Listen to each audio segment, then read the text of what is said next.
الطينة وبابنوسة ومستريحة، الثلاثة ديل واحد. زي ما القائد الفوتي حرر بابنوسة، وزي ما القائد عبد الله شغب حرر الطينة والمناطق اللي حوالينا، وزي ما الليلة الشباب اللي من مجلس الصحوة اللي انضموا للدعم السريع اصبحوا دعم سريع، اللي شفناهم في الصفوف الامامية ومتقدمين الصفوف ابناء المنطقة دخلوا وحرروا المنطقة بتاعت المستريحة. الناس ما الزايد يا شباب، الناس ما الزايد، والقضية دي معروفة. الشعارات حقتها الثلاثة: الحرية والعدالة والمساواة. دي شعارات حكومة التأسيس.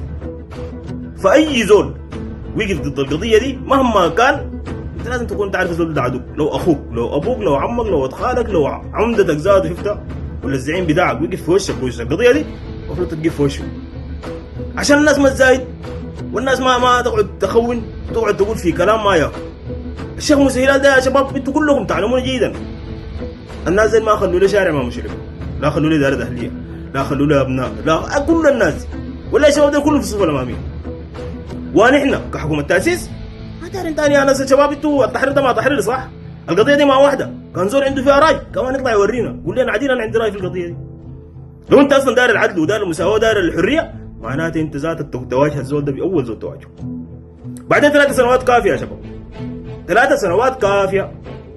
لحد هنا احنا حررنا كل اقليم دارفور، وماشيين بعد كده نشوف الباقي في كردفان، والباقي في شرق السودان وفصل السودان وفي شمال السودان.